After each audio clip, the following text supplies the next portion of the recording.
13 heures, bonjour à toutes et à tous et merci de suivre RTI 1. Voici les titres. À la une, la 30e assemblée annuelle de la Banque africaine d'import-export à Accra au Ghana, l'Afreximbank a fait le bilan de ses différentes activités. À noter que depuis sa création, la Banque africaine d'import-export a décaissé plus de 54 000 milliards de francs CFA en faveur des économies africaines. En Côte d'Ivoire, le début aujourd'hui des épreuves écrites des examens de fin d'année 2023 de l'enseignement technique et de la formation professionnelle. Il s'agit du CAP et du BT. Alors comment se déroulent les écrits à Abidjan dans le sud et à Bouaké dans la région centre? Le point dans ce journal. Enfin, des pays donateurs promettent au Soudan environ 1,5 milliard de dollars d'aide.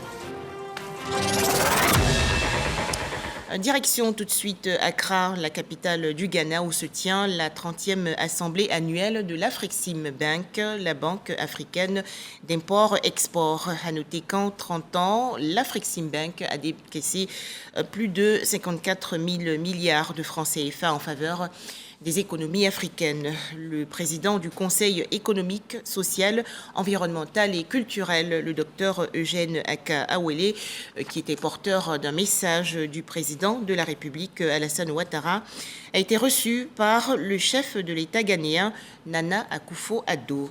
Les précisions de Didier Nguessan. Depuis sa création, Afreximbank a décaissé plus de 90 milliards de dollars, soit 54 000 milliards de francs CFA au profit des économies africaines.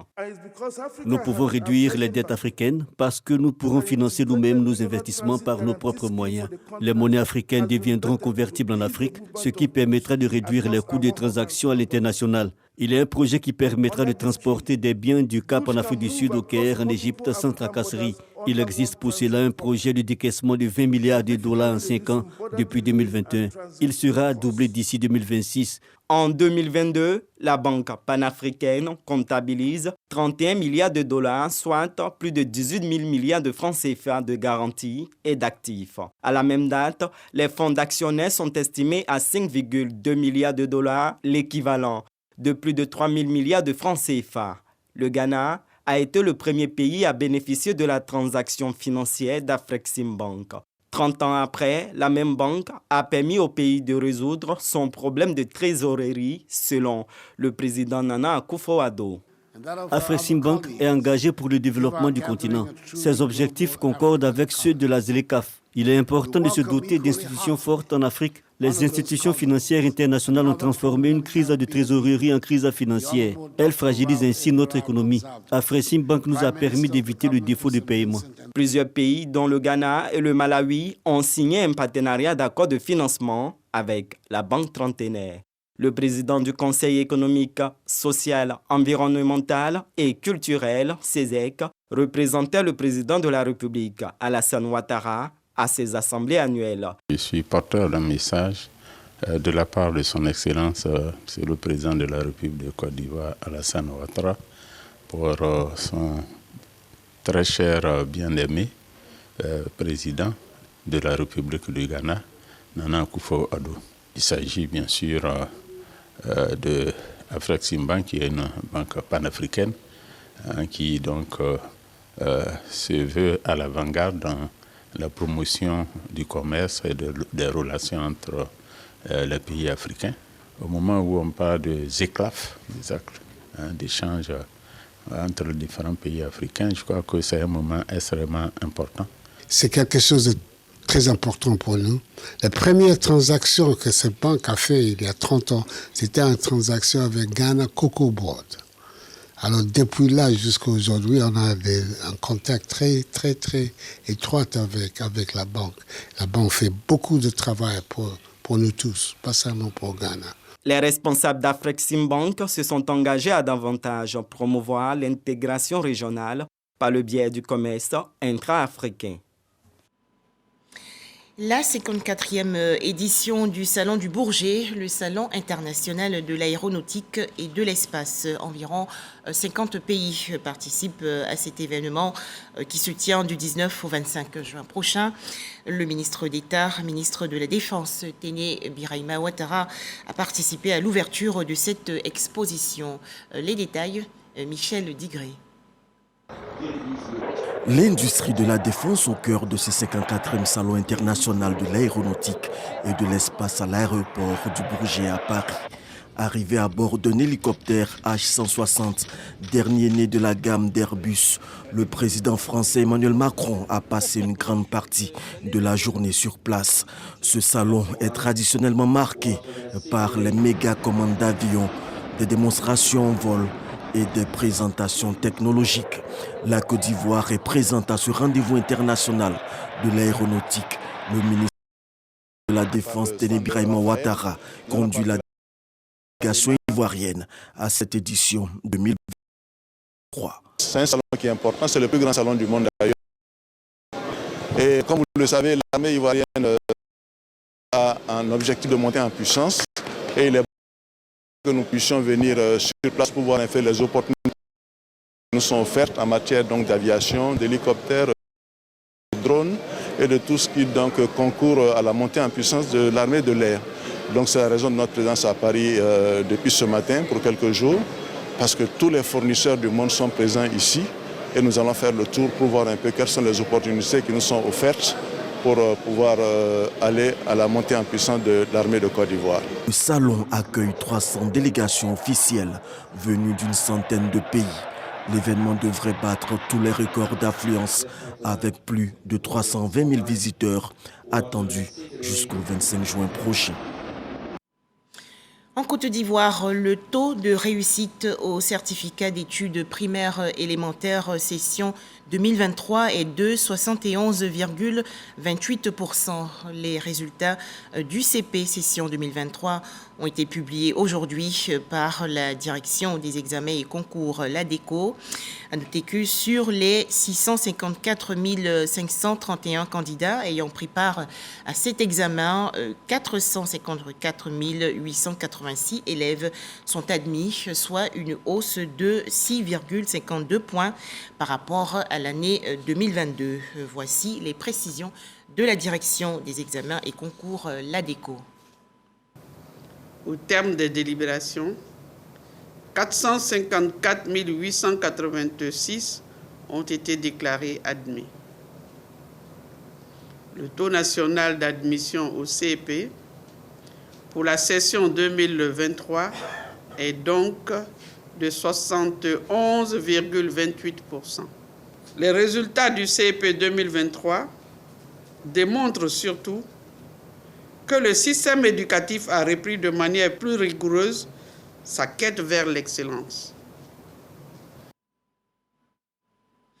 Toujours en Côte d'Ivoire, début aujourd'hui des épreuves écrites des examens de fin d'année 2023 de l'enseignement technique et de la formation professionnelle, notamment le certificat d'aptitude professionnelle, le CAP, et le brevet de technicien, le BT. Plus de 28 000 candidats en lice à Abidjan, dans la région sud. Les détails, Issaïeo. EMPT, École militaire préparatoire technique de Bégerville. C'est cet établissement d'excellence militaire que le ministre Kofi Nguessan a choisi pour lancer des examens à grand tirage de son département. Les épreuves démarrent par le français. Les épreuves ne sont pas si difficiles que ça. C'est la même chose comme en classe, comme les devoirs que nous avons faits. D'ici la proclamation des résultats, je sais que ça sera bon. Voilà, nous tous ici, on sera contents. Tout se passe bien. Ce matin, ils sont en train de composer en français. Donc, il y a quelques absents, mais bon, les choses se déroulent dans de bonnes conditions. Nous sommes au terme du processus qui a commencé depuis un peu plus d'un mois. Nous avons été centre pour les épreuves physiques et sportives. Nous avons fini avec les épreuves de soutenance, les épreuves pratiques. Et nous sommes donc en train de clore le processus avec les épreuves écrites. J'espère que la moisson sera fructueuse et qu'on aura beaucoup d'admis sur toute l'étendue du territoire national.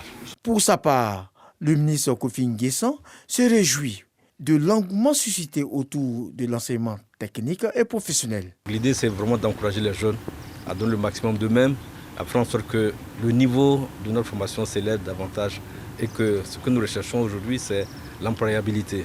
Si le niveau est bon, voilà l'employabilité. Donc l'objectif aujourd'hui, c'est de venir encourager les candidats, faire en sorte que durant ces 3 jours, les épreuves se passent dans de bonnes conditions et que les vacances commencent et que durant ces vacances aussi, on prépare la rentrée prochaine.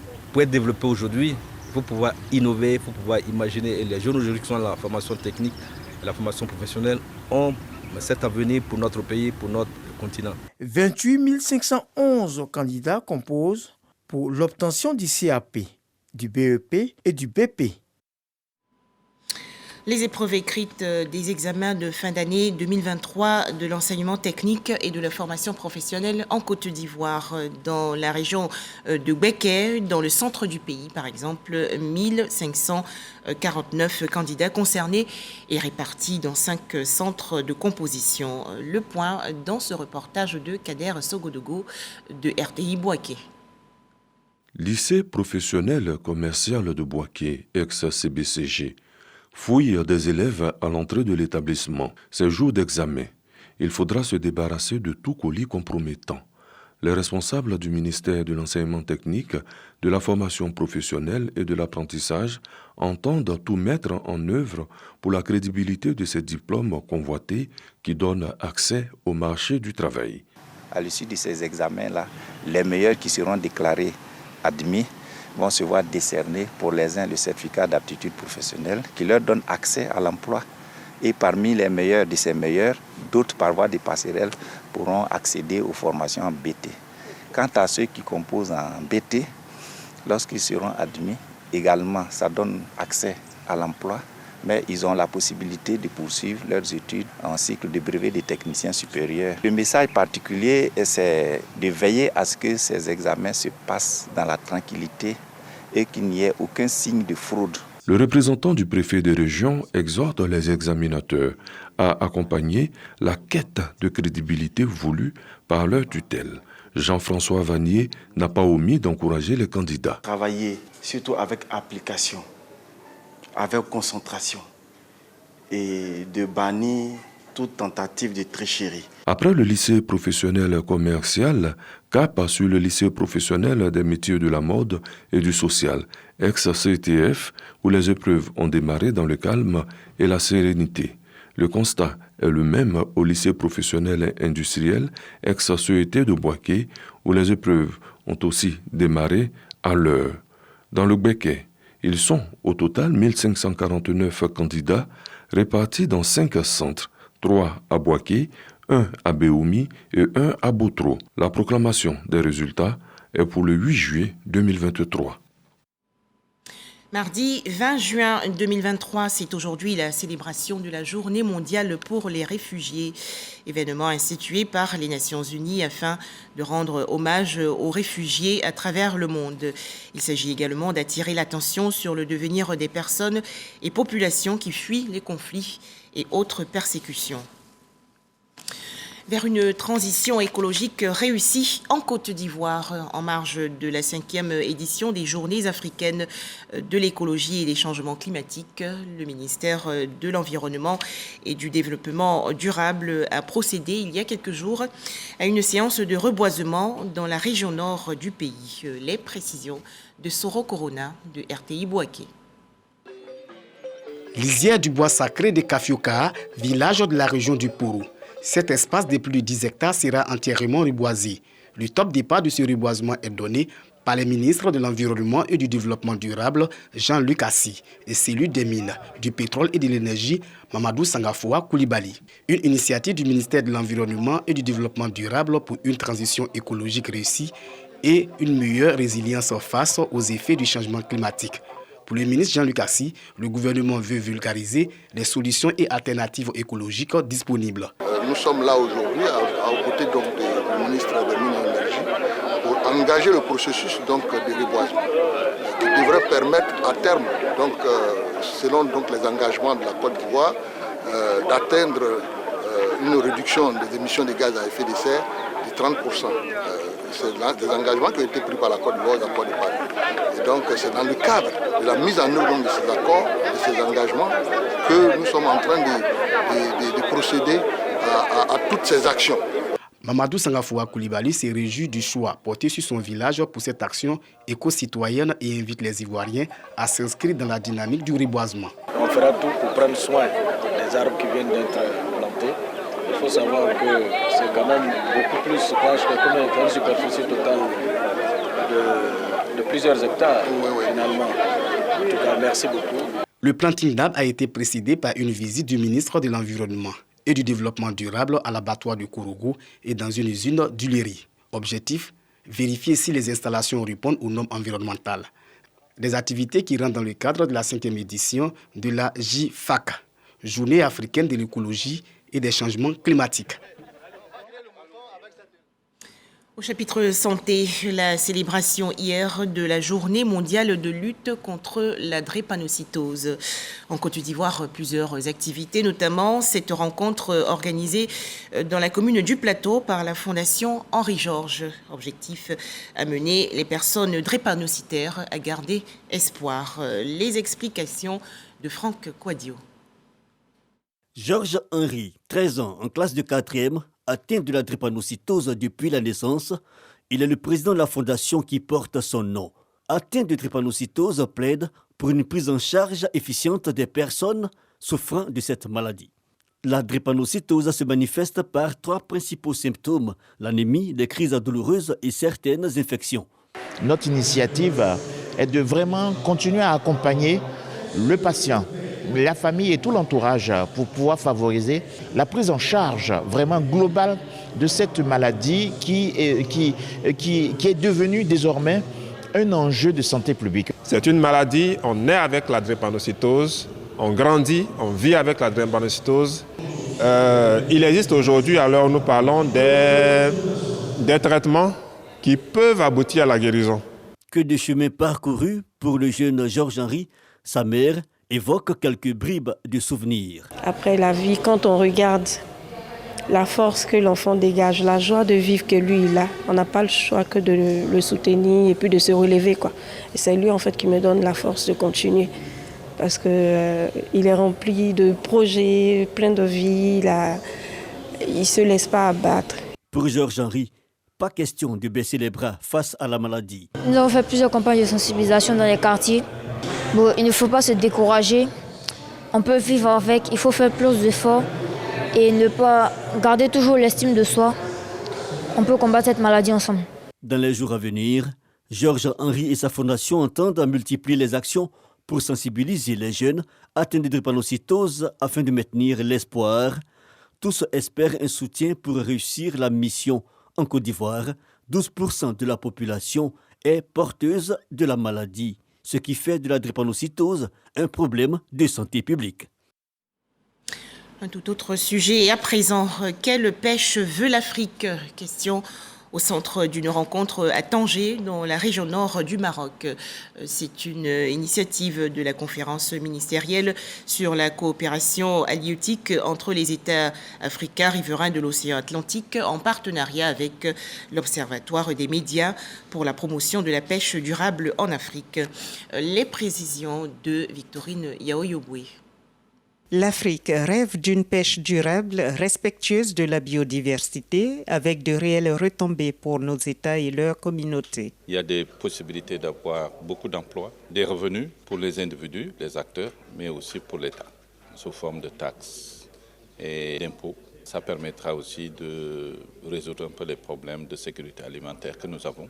Malheureusement, plusieurs obstacles se dressent sur le chemin, au nombre desquels l'absence des pays africains autour de la table de négociation des accords internationaux sur la pêche, et une fois conclus, ces accords ne sont pas vulgarisés auprès des gouvernants, encore moins des acteurs non étatiques vivant de la pêche. La COMAFAT, conférence ministérielle sur la coopération halieutique entre les États africains riverains de l'océan Atlantique, veut y remédier. Sa stratégie, mettre en mission les journalistes au sein de l'Observatoire des médias pour la promotion de la pêche durable en Afrique, OMPDA. Peu de nos concitoyens sont informés des débats et des résultats de ces rencontres. Et même s'ils le sont, c'est généralement à travers des médias étrangers qui ne prennent pas suffisamment en compte nos spécificités et nos intérêts. Il est donc impératif que nous mettions en place des mesures pour améliorer cette situation. Les médias jouent un rôle crucial dans la sensibilisation du public sur ces enjeux et dans la promotion de pratiques durables de pêche, de donner la parole aux communautés locales et de promouvoir les initiatives qui contribuent à la protection de nos océans. Les États africains ne connaissent pas l'état de leurs stocks en ressources halieutiques, faute de moyens affectés à la recherche et à la surveillance des eaux. Conséquence, ces ressources sont menacées par la pêche illicite, mettant en péril la souveraineté alimentaire des Africains. L'atelier de Tanger au Maroc vise à attirer l'attention de tous sur ces enjeux du secteur de la pêche en faisant le bilan des activités menées en 2022.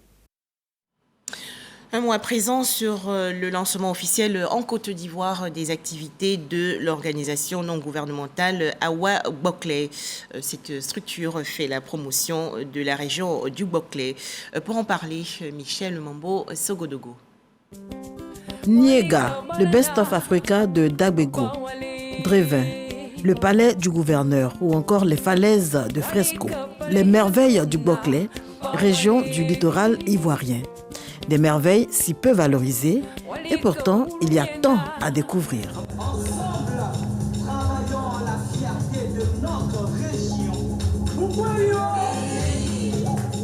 Des valeurs culturelles et touristiques en péril. Les fils et filles de la région décident de les restaurer. Création donc de l'ONG Awa Boklé, entendez aimons le Boklé. La région du Boklé est en fait la première porte d'entrée des explorateurs européens en Côte d'Ivoire.